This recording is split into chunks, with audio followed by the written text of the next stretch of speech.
China and Russia may not officially be allies, but they increasingly appear to be marching in step. 1 year on from the invasion of Ukraine, Beijing continues to tout its partnership with Moscow as one without limits.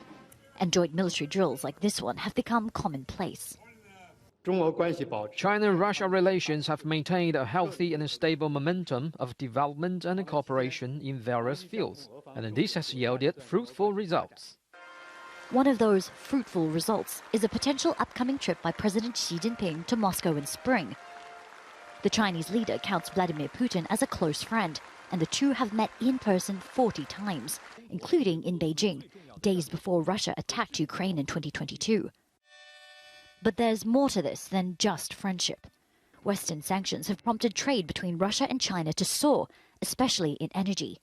Moscow is Beijing's largest supplier of oil and a major supplier of piped and liquefied natural gas. China really is a big winner in terms of having more access to cheaper now Russian gas and Russian oil. There's also a realization in Beijing that because it does really have the upper hand now in terms of, a source of investment for Russia, that it can more or less call the shots. Despite providing Moscow with significant economic support, Beijing insists it's neutral when it comes to the war in Ukraine. It's called on the two sides to engage in peace talks.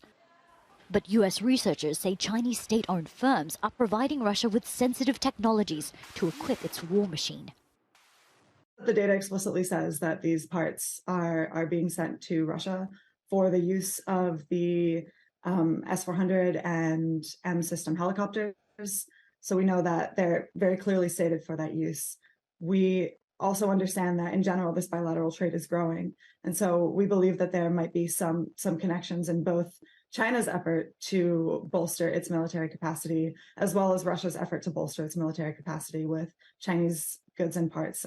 Beijing calls these claims hyped-up fiction and says its ties with Moscow are based on non-confrontation. Beijing's refusal to condemn Russia's invasion of Ukraine has frustrated Western attempts to isolate the country.